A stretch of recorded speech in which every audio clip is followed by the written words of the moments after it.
Powerhit Radio ryto laida Šok į kelnes su Saulium ir Elena. Šok į kelnes ryto svečias. Labas, Akvilė. Tai sakai, atėjai į Powerhit Radio išduoti visas paslaptis apie mane? Ar nebijai, kad po paslapčių išdavimo aš ištuštinsiu tavo banko sąskaitas ir bus baigta tavo geram gyvenimėliui? Labas, Akvilė. Labas. Sveiki visi. Gaila, kad tu dabar ausinių nebuvai užsidėjusi. Aš girdėjau labai gerai. Ar pažįstamas balsas buvo? Taip. Tas, kuriam pardaviau savo sielą. Ačiū, kad pristatė taip. Na, Akvilė Mažuolė, Powerhit Radio studijoje. Akvilė, kaip tave pristatyti, kaip čia dabar su tuo AI-um tu dirbi?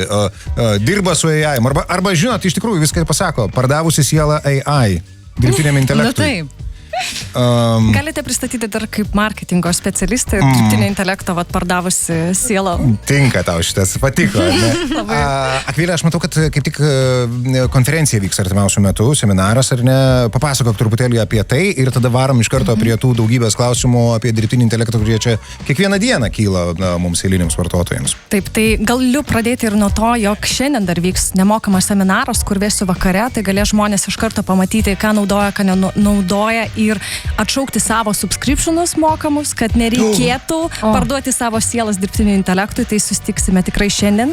Galite parašyti man žodį seminaras ir gauti informaciją, o jeigu kalbant apie artėjančią konferenciją, tai sakyčiau, tai nėra tipinė konferencija, tai yra praktinė dirbtinio intelekto ir turinio kūrimo. Tai visa tai, ką mes darome, tai yra turinio kūrimas, socialiniai tinklai, plus dirbtinis intelektas lygų jau pardavimai ir ten, kur mes galime gauti geriausią rezultatą. Tokia ne teorinė, o praktinė daugiau dalis bus čia. Tikrai taip, tai yra praktinės zonos, filmavimai, kaip vyksta turinio ta laboratorija, kūrimas, kaip prekiniai ženklai kūrė video turinį, socialinių tinklų ekspertai, influenceriai ir tada jau bus amfiteatro zona, kur vyksta pranešimai, jau kur gauna tikrai geras žinias, struktūrą, schemas, kaip naudoti dirbtinį intelektą pardavimuose. Tai tu išmokysi, kad per kitas Velykas jau galėsim zuikutį ne tik nejudantį padaryti, bet ir judantį? Tikrai. Ir kad jisai atsirastų, kur nors užaugtų, tenais praeitų.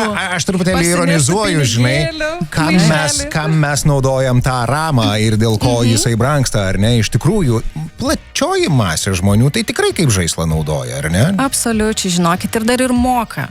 Už ChatGPT, už Gemini. Ta prasme, reikia tiesiog atšaukti ir naudoti nemokamai. Bet tai kas yra, ta prasme, ar tiesiog mes nemokam promptų rašyti, kad išnaudotume nemokamas jo galimybės, ar, kodėl neverta tada mokėti tos narystės? Mokama versija turi žymiai daugiau paslėptų funkcijų, kurias reikėtų išnaudoti. Jeigu net nenaudojate nei deep research, nei agentų, nei kodavimui, nei web codingų ir panašiai, tai tiesiog nereikia naudoti mokamos. Užtenka nemokamai, viskas. Jeigu reikia paprastų Google klausimų, paklausti, kaip ten tas žodis lietuviškas, tai žinokite, pilnai užtenka nemokamai. Ir ten pasakysiu jums neteisingai. Kodėl neteisingai AI-us taip dažnai atsako į mūsų klausimus ir jį reikia tikrai ne vieną kartą perklausti, tikslinti jam ir atrodo, kad jau žinai, jau tu čia pats tą atsakymą jam pakišai. Aš labai mėgstu pasakyti, kad dirbtinis intelektas ir bendravimo su juo tai kaip komunikacija su savo kolegu. Jeigu neįmanoma iškomunikuoti tau paties savo draugui, tai ta prasme lygiai tas pats bus ir su dirbtiniu intelektu. Tai reikia konteksto daugiau, reikia daugiau informacijos. Paprastas vienas žodis, tai įsivaizduokit, kiek jisai turi variacijų ir per vieną sekundę jis jums turi dar ir teisingai atsakyti ir dar neduok tu Dieve, tu suklysi, aš tai tave tuoj išmesiu. Būtų visiškai tas pats atsakymas iš tavęs, jeigu mes būtumėm su Elena paklausę tavęs, koks šiuškių receptas. Jinai irgi nežino. Taip, ir čia mes neteryje kalbėjom, kad mūsų tie reikalavimai dirbtiniam intelektui per ypatingai trumpą laiką labai išaugo ir jeigu anksčiau pirmosius promptus tikrai aš ir pati atsimenu rašydavau labai detaliai, kad man ten tik jisai atsakytų vos ne taip arba ne, bet kad atsakytų, dabar aš iš jo reikalauju daugiau, jis tada suklysta. Ir aš jau būnu tokia, Bet tai, pavyzdžiui, esu sakius tau, kad noriu naudoti tam tikrų faktų pateikimui. Tai, kaip suprantu, geriau nenaudoti šitam dalykui ir tada vis tiek kliautis Google ir pačiai googlinti, nes jisai klysta šitoje vietoje. Google lygiai taip pat surinkinėja tam tikrą informaciją. Jeigu kiekvienas mes galime nueiti Wikipediją pataisyti ar dar kažkokią informaciją, lygiai tą patį ChatGPT ištrauks. Bet jūsų atveju galbūt geriausia rinktis tokius įrankius, kurie ir dirba kaip paieškos sistema, kaip pavyzdžiui Perplexity, kuris ieško tikrai patikimų šaltinių. Ten galima vadovautis. ChatGPT ne. Ko čia skiriasi tada? Kodėl Perplexity ieško patikimų šaltinių, Gemini arba ChatGPT ne? dėl to, kad keičiasi visiškai modelis ir kaip jisai yra sukurtas ir kam skirtas ir kaip buvo apmokintas. Tai ten jau yra grinai, jie ir funkcionalumas yra paieškos kaip sistemos, kad būtų patikimi šaltiniai. ChatGPT jisai irgi gali, bet mums reikia įti personalizacijas, instrukcijas ir jį nustatinėti. Vat šiandien Akvilė jau man parodė, kad aš tikrai, sakau, Gemini naudoju pastaruoju metu nemokamą beje versiją, bet jau buvo sukirbusi tokia mintis, kad reikia susimokėti. Galbūt, nes truputėlį priklausomybė atsiranda ir tu nori sužinoti, ką dar ten gali, žinai, padaryti. Ir jo, ten yra tiesiog settinguose nustatymai, kuriuose irgi laisva forma tekstu rašai va. Kai atsakai, atsiųsk šaltinį, kurį naudoji. Parašiau, jei abejoji, ar supratai mano klausimus, pasitikslink. Taip, ir dar plius, jeigu naudosite Deep Research'o, jisai turi galimybę labiau išeiti iš savo, nueiti į svetainę, prasičekinti, pasižiūrėti, jis netgi pabrauks, kur jisai tą faktą perskaitė.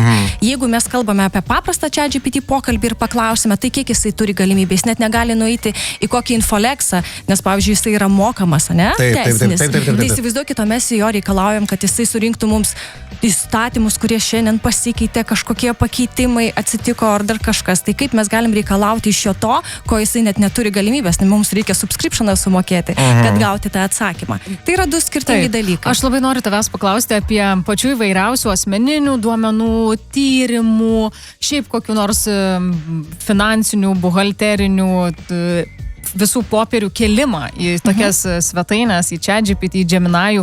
Blogai tai labai ar ne? Nerizikuokite dėl to, kad jeigu kada nors auditas pasibels pas jūs ir galbūt kada nors gyvenime teisme jau naudos šios įrankius prieš jūs. O gali būti naudos. Gali tai būti, kaip jau Amerikoje taip yra ir galima pasižiūrėti, jeigu jūs pažeidėt duomenų apsaugos tam tikrus įstatymus, tai reiškia, tikrai gausite tiksliai, velnių. Tu negali stalkinti žmogaus ten irgi, pavyzdžiui, nes čia kaip anksčiau būdavo nusikaltimą padaro ir būna ramus, nes dar DNR testo nebuvo sugalvota. O tada po 10 metų, kai jau DNR testas prieinamas, yra išsitraukę iš archyvo mėginius ir nuteisė. Jo, va, pagalvokite apie tai. Kalbant apie turinio kūrimą, Instagramas, TikTokas, Facebookas, ką rekomenduotum išsibandyti, kas tau pačiai labiausiai veikia, nes kaip matau, pačios turinys tikrai yra pageneruotas su AI, kas yra visiškai normalu. Iš tiesų, tai kai pradėjau savo veiklą, neturėjau galimybės, buvau ir motinystės atostogose, ir kurti turinį, ir dar ir mokintis, ir visą tai integruoti buvo sudėtinga, tai tikrai pas mane 40% buvo vien avatarai. Prieš 3 metus, įsivaizduokit, aš 23 metais pradėjau, niekas tada nepastebėdavo mano avataro. Tai dabar mes jau einame į užsienio rinkas, įsivaizduokit, į Ispaniją, į Lenkiją, į angliakalbę rinką. Mane dar beje praeitą savaitę sutiko vienas ispanas, Ozė atpažino mane, įsivaizduokit. Aš esu Sako marketingo agentūros atstovas, kuris dirba su Hormozi. Tai va, sako, mačiau tave, seku tave. Tai įsivaizduokit, ant kiek mes su dirbtiniu intelektu galima išplėsti savo turinio kūrimą. O nėra toksai turinys, kaip čia pasakyti, paieškoje prigesinamas? Ne. Absoliučiai, žinokit, paneigiau šitą faktą, nes pas mane avatarai, jie antiek natūraliai ir gerai atrodo, kad niekas to nepastebi. Bet tai tu nori pasakyti, kad tavo, tarkim, Instagrame, kur visuose ten video esi tu, tai ten iš tiesų yra... Ne visuose, dabar tai ne. Okay. Nes aš sakau, aš pamačius tavo profilį... Bet kaip galima pamatyti užsienio kalbos? Aš pagalvojau, kad ar čia yra reali mergina ar ne, nes, žinai, ta išvaizda atrodo, kur gali būti jajus, bet ne, tai yra tikras vaizdas. O tai kokius naudoji apsus, ar gali atskleisti, ką rekomenduotum? Perpleksitis, žiūrėk. Jo, iš tiesų tai reikia pagalvoti, kiekvienai nišai reikia skirtingų dalykų. Mes neturime naudoti tiesiog banaliai, visi naudojame ChatGPT, Perplexity, va dabar aš iš karto matau, jums netinka galbūt ChatGPT, jums reikia Perplexity, vienim reikia kitokio įrankio. Ir mes tai kūrėme kaip sistemą, tai reiškia, pažingsniui integruojame tam tikrus įrankius. Tarkim, kaip bazė gali būti ChatGPT arba Claude'as ar kažkoks kitas įrankis ir tada jau prijungiam turinio kūrimui. Galima prijungti, pavyzdžiui, Lovable kokį, sukurti pardavimų sistemą. Stabdyk arklius, nieko nesuprantu. Ką tokį Lovable. Gerai, kuo skiriasi Perplexity's, tada Notebook LM'as, tada Claude'as, pasakyk kažkaip trumpai. Jo, tai yra kalbos modeliai, tai yra bazė, kuri yra reikalinga, įsivaizduokit, kiekvienam mums. Tai yra, vat, Tu galvoji, kad sužinosi Bazė. šiandien daug, kad Aš sužinojai. galvoju, ką man naudot, kad paturbinčiau video kaip nors gražiai, bet dabar tai čia reikėtų, žinokit, iš pradžių bazinius dalykus išmokti, nes va čia tas pats ChatGPT turi ir kalbos funkciją, ir deep researchus, ir agentus, ir kodą, ir panašiai. Tai galima padaryti įspūdingus dalykus, ir prezentacijas tas pačias, ir puslapį sukurti. Tai kam mes toliau keliaujame ir mokame už kitus įrankius, kai mes galime apsistoti ties vienu. Tai va čia reikia išnaudoti pirmą vieną įrankį, o tada po truputį pajunginėti, jeigu reikia. Jeigu reikia video turiniui, tai gerai, prijungiam Kreją, tarkim, Kreja turi irgi tokią platformą. Jo, bet ten platformoje yra visi vaizdų generavimo modeliai ir visi video generavimo modeliai. Į tai orientuojasi, ar ne? Taip, ir vėl nepermokam, mokam tik tais ten mažą minimalų subscriptioną, nereikia mokėti ten ir už Sora 20, ten ir už Nano Banano 20 ir gaunasi sumoj, kad visa alga nueina. Ką dažniausiai klausia, čia taip laikas spaudžia, mums reikia visos šitos valandos šitiems pokalbėms, nes mes vis netelpam. Kuo toliau, tuo daugiau medžių, žinai, miške. Taip, ką dažniausiai žmonės uždirbti pinigų gino. Tai kaip uždirbti pinigų su dirbtiniu intelektu? Taip, tai kadangi aš ir dirbu su solo verslininkais ekspertais, tai čia yra mano visiškai niša, tai mes sukuriam tokias strategijas turinio kūrimui visų pirma, tai reiškia strategiškai apgalvojame ekspertinius video, kurie veda kur į pardavimus. Ir dažniausiai mes jau sukūrėme su dirbtiniu intelektu tam tikras sistemas. Pavyzdžiui, jūs galite užeiti pas mane į aiandcontentsummit.lt, aš pati sukūriau puslapį, pati stūpiau gal virš 10 000 ant bilietų platintojų. Taip, vibe codingas, įsivaizduokit. Sukūriau sistemą, kuri generuoja QR kodus, bilietus ir dar ir skanavimo sistemą. Tai tiesiog aš stūpiau milžiniškus pinigus, ką gali kiekvienas žmogus padaryti. Tai reiškia, jeigu turite savo nišą, iš karto galvojate. Verslą, pavyzdžiui, ne gėlės pardavinėjai. Taip, verslas nuo nulio. Puslapį gali susikurti. Taip, ir dar automatinius laiškų išsiuntimus, kažkokius įdomius, parodyti, koks tu esi modernus šiais laikais. Ta prasme, galime save upgrade'inti, ta prasme, padaryti turbo specialistų. Taip.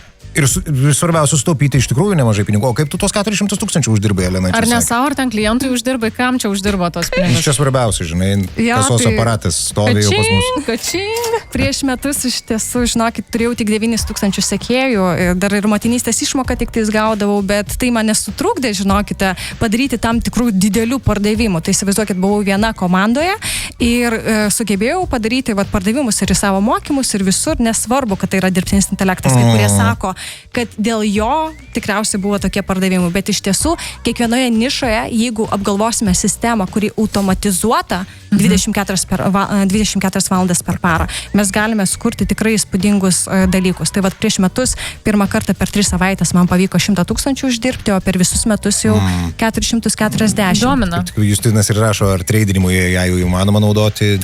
Šiaip pabandykite, yra klodas dabar ir kodas, tai prasme, ant kiek gerai tuos botus treidinimui paleidžia. Bet jie irgi čia, žinai, tokia jau rizika, tu tada atsiduodi visiškai AI ir tada vėlgi pyksti, kad AI tau pasakė investuoti ten ir ten. Būtent, nepametam galvos, jokiais būdais, kaip ir ChatGPT, jeigu parašo nesąmonę, mes patikriname. Taip ir čia.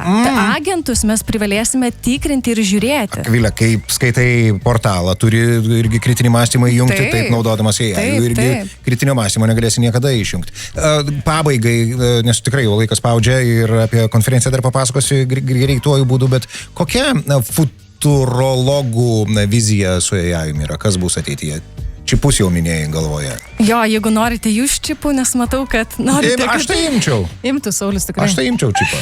Jo, tai jeigu kol kas visi norite tinkamai rašyti promptus, tai tiesiog barškinkite su klaviatūra, jeigu ne, tai dėsime tuos čipus. Bet juokas juokais, bet žinokite, pamatysime, kas bus ateityje, bet dabar mes dar tik tais 50% išnaudojame 50. Jo, 5 arba 10% to, ko yra ir kas bus dar. Įsivaizduokite, kaip agentai dabar dirba. Jau galima, kiekvienas iš mūsų turės agentų komandą. Vat 5 žmonės šalia jau sėdi, agentukai. Aš irgi parodysiu šiandien ir webinarę, kaip vienas kūrė marketingo strategiją, kitas jau ten webinaro struktūrą ir jie tarpusavėje dar ir komunikuoja ir bendrauja. Visas tinklas. Kur webinarą, kaip tik pabaigai, kur webinarą matyti? Webinaras.intelektoakimis.lt. Tai intelekto akimis galite ir Akvilės ieškoti Instagrame, pavyzdžiui, ir ten kaip, pasakyti... Parašyti seminaras. Tiesiog kodą. Seminaras, žinokit, atsakys mano asistentai, chatbotai. Ko gero, pirmą kartą kalbėjom apie dirbtinį intelektą, bet tikrai ne paskutinį kartą. Ne, nes sakau, kuo toliau lendam, tuo daugiau klausimų kyla, tai ačiū tau, Akvilė, kad atvykai, nepamirškite pasiekti jos Instagrame, intelekto akimis ir ten jau, jeigu norit, tai rašykit seminaras ir galėsit prisijungti. Ačiū, kad Ačiū labai, kad pakvietėte. Viso geriausio. Viso.